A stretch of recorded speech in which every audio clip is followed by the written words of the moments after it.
Ma'am, अगर हमारे पास कोई बच्चा आता है और वो बच्चा आवाज़ निकालते रहता है तो हमें उस आवाज़ को रोकना चाहिए या फिर कोई एक्टिविटी देके काम कंटिन्यू करवाते रहना चाहिए? देखिए, आवाज़ निकालता है तो सबसे बड़ी बात है कि उसके पीछे का रीज़न क्या है, क्यों बच्चा आवाज़ कर रहा है, ये जानेंगे।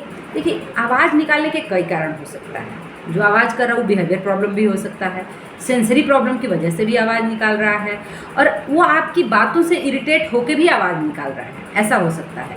तो इसको आप कैसे समझेंगे? तो देखिए, आप एक एज अ स्पेशल एजुकेटर आपको ये सबसे पहले ध्यान देना होगा कि बच्चा जो आपके पास काम कर रहा है उससे पहले क्या वो खेलते हुए आवाज़ निकाल रहा है, या जब आप काम करवाने जा रही हैं तभी आवाज़ निकाल रहा है, या फिर वो हमेशा ही अपने खेलते रहता है तब भी आवाज़ निकालते रहता है, आप काम कराती हैं तब भी आवाज़ निकालते रहता है।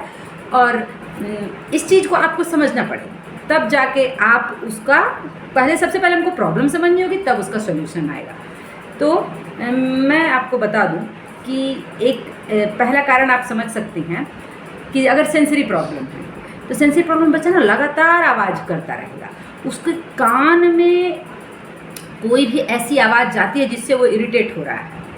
जैसे कहीं बढ़ई काम कर रहा है, कारपेंटर काम कर, तो बच्चा के कान में लगातार जाता है, तो उसको रोकने के लिए कि वो मुझे ना सुनाई दे, वो उससे भी तेज़ आवाज़ निकालता है, तो उसको रोकने के लिए। लेकिन बच्चा जब आप काम कराने जाती हैं तो आवाज़ करता है क्या, और जब आप आप छोड़ देती हैं तो वो चुप हो जाता है, तब आपसे इरिटेट होकर आवाज़ निकाल रहा है।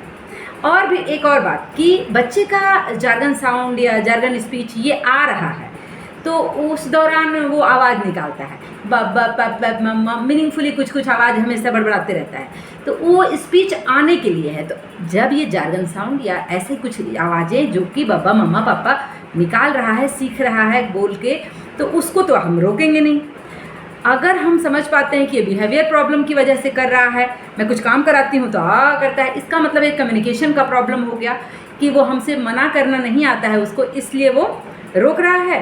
और जब जब आप काम छोड़ देते हैं, काम नहीं कराते हैं, तो उसमें आप कम्युनिकेट कर सकते हैं कि नहीं करना है, काम को करना है, क्या करना है बताओ, बस एक करो। मीन्स कि शिफ्टिंग आप उसमें यूज करेंगे कि कैसे उसको कम्युनिकेट करें कि ये काम कर लो फिर हम तुमको छोड़ देंगे। तो कम्युनिकेट करके जब उसके साथ काम करेंगे तो ये रिड्यूस हो जाएगा।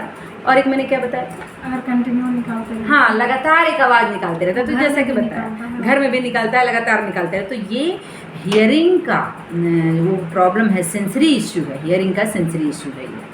आप सोच रहे हो कि हियरिंग से आवाज़ निकालने से क्या मतलब है, तो जिस आवाज़ से हमको कोई परेशानी नहीं हो रही है, जो आवाज़ हमको नहीं सुनाई दे रही है, वो हो सकता है कोई कारपेंटर कहीं काम कर रहा हो ठक ठक, या फिर एक फ़ैन की आवाज़, या फिर कुकर की सीटी जो आप नहीं सुन रहे, आपके पड़ोस में बज रही है, उससे भी वो इरिटेट हो सकता है।